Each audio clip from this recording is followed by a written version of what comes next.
We're 24. You ready? Yeah. Perfect. Complex News. I'm Pierce Simpson. I'm joined here by one of the biggest artists in 2020 right now, 24kGoldn. 24, how you feeling, man? I'm feeling fantastic. Yeah, as you should, man. 2020 has been quite the year for you. In July, you drop Mood. It goes crazy. Did you anticipate it being this large this quickly? I think if anybody tells you they make a song and they're like, yeah, this is for sure going number one, they're either lying to you or they're lying to themselves, because nobody can predict some shit like that. But I knew it was going to be a big one. I didn't know it was going to be this big. Right, and by big, we mean like 100 million views in just 4 months on YouTube. Just so quickly, it's taken off. TikTok has a lot to do with its success. Do you think, like, when you were creating it, did you think to yourself, okay, this would be a hit on TikTok? I never make music for TikTok. I make good music and then I just put it on TikTok and let it do its thing. Because I feel like whenever I try to force something in music, whether it's a certain type of sound or a certain type of message or a certain type of, just whenever I try to force anything in music, it just isn't good. So I just try and make the best music I can make and then promote it to the best of my ability in this COVID digital age, you know? November of last year, if I'm not mistaken, you dropped your EP, dropped out of college. Now you're working on your debut album, Authoritative, that should be released within a year or so. In between that time, has your creative process changed when it comes to crafting music for your EP as opposed to your debut album? Yeah, so with dropped out of college, I think I was still searching for that sound, you know?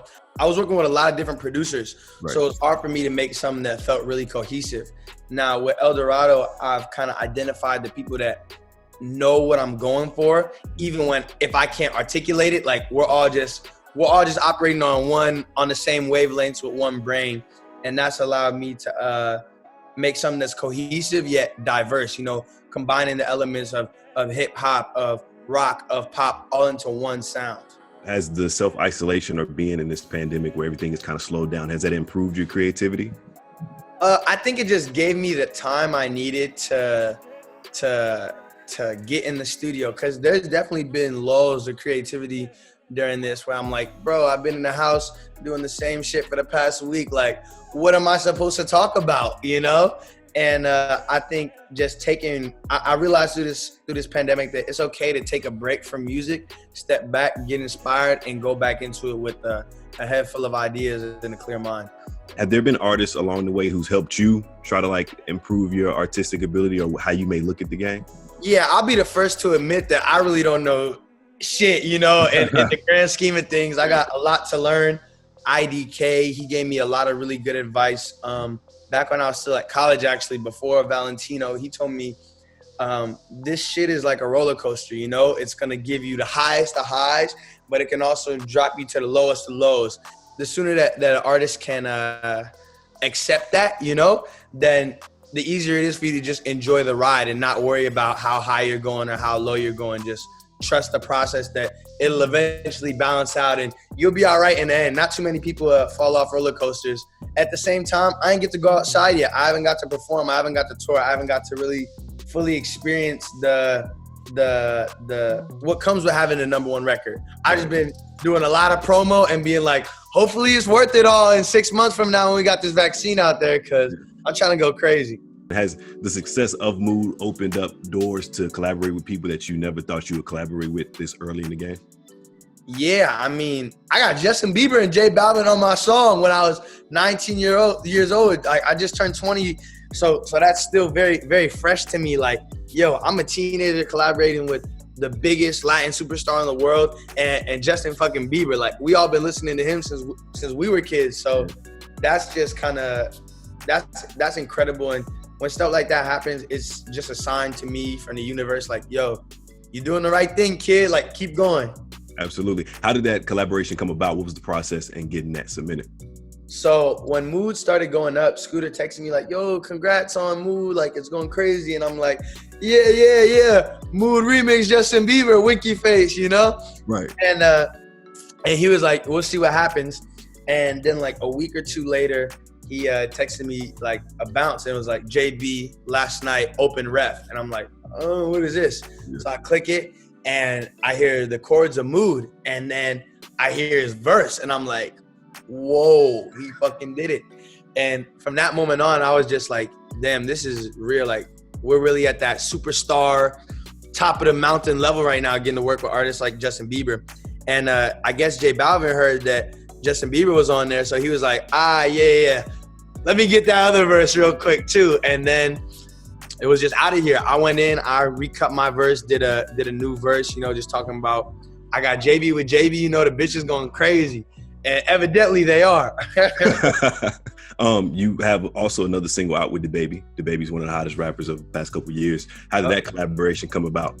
Man, he told me when we pulled up to the video, he was like, yo, this is an alley-oop. Like, I had to do it. Like, he told me he played it for his daughter and she was vibing with it. So just the fact to get recognition from not just the industry pop side, but also like hip hop, which is where I started in music. It feels good because when I'm making music, I'm not trying to cater to just one audience. Like, I'm really trying to make music that the world can appreciate and enjoy, and to know that all different types of people from all different backgrounds and all different walks of life can come together and collaborate with me and make music for the world. That's fire.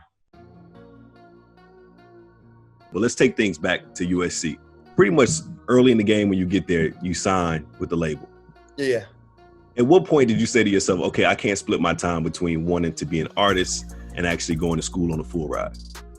I think it was like midterms or something like that. And I had a midterm. It was studying. He was like, you know, it's those moments like that when I just felt like I was getting pulled in two different directions and I was going to split right down the middle if I didn't make a choice. So I was like, yo, everybody says freshman year of college is the best year anyways. I got that experience. I learned a lot of great things. I met a lot of cool people. But this music is really my passion. It's really my calling, and it's my purpose. So there's no way that I could turn that opportunity of a lifetime down. Yeah, but like you said, you had to have your shit popping before you can even make that decision to be like, hey, I'm just gonna throw everything. Yeah. I had a record deal on the table. I was like, yo, this is real. This is not no, I got 10,000 plays on SoundCloud. Sorry, mom, I'm out this bitch. Right. Like, but no, your journey is great because, I mean, you went from selling gold watches on AliExpress to now your record has over 100 million views on YouTube. That's quite the journey. And I love talking to artists at this stage in their career because there's so much room to grow on top of the success that they have. So 2-part question. 1, is there anybody that you haven't worked with that you want to work with in the near future or sometime, you know, down the line? And then in a perfect world, what is success to 24kGoldn? First, before I get started, I just want to say I like that the selling gold watches, I like that that's part of my narrative now. I've been waiting for the people to know about that.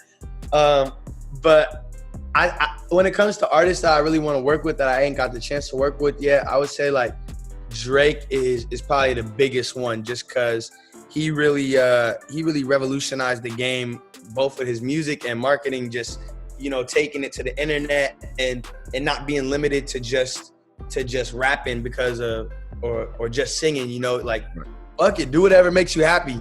And when it comes down to success, I think that's kind of how I feel about success too, like doing what makes me happy. And I just want to get to a place where I can make sure my friends and family and the people that I love are able to enjoy these blessings with me, and that I wake up every day enthusiastic about the life that I live. A little source told me that you have an exotic snack collection. Oh, yes. That's pretty intriguing. So here's what I want you to do is give me, let's say the scenario is you're stuck in the house for 4 months, kind of similar to what we are now, and you're only left with 5 snacks. Yeah. What are those snacks from that collection that you're choosing? Hold on, let me show you what I'm choosing. Hey, that's what we're here for. Let me bust out the exotic real quick. The Zaza, it's time.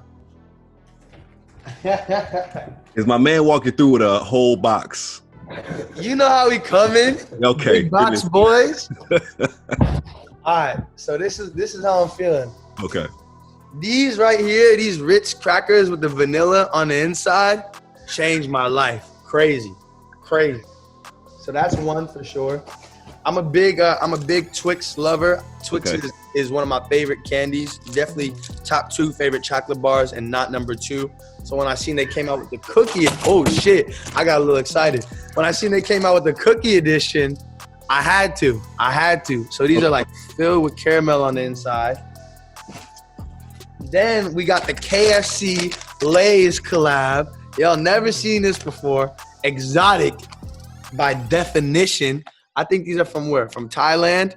Okay. So we got the KFC Lay's. And then it comes down to the beverages. You know, I need my energy. It's a hard life, you know, it takes a lot of energy. So I got the special gold Sunny Beam Summer Edition Red Bull. And then, you know, a little lychee, peachy, exotic Fanta. That's my top 5 right there. A few things to unpack from this. One, how in the world do you find all these different varieties? Because I didn't even know you can buy Ritz like that. To be honest, I didn't know you could do that either. Someone just sent them all to me.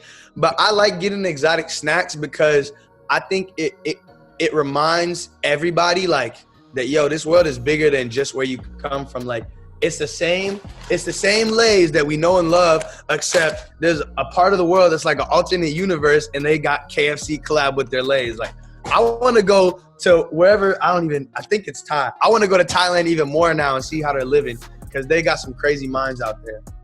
And you know what this means? It means you just got to create your own exotic snack as well. Tell the business people put that in motion, you know? Let me, hold on, I'm gonna have my people reach out to your people real quick. All I need is 2%. That's all I need is 2% of the global sales and we good, man. But 24kGoldn, man, listen, continued success. Best of luck as you continue to grow throughout your career. And I appreciate you stopping by, chopping it up with us on Complex News. Thank you, sir. I appreciate you too. Peace. Stay golden, everybody out there.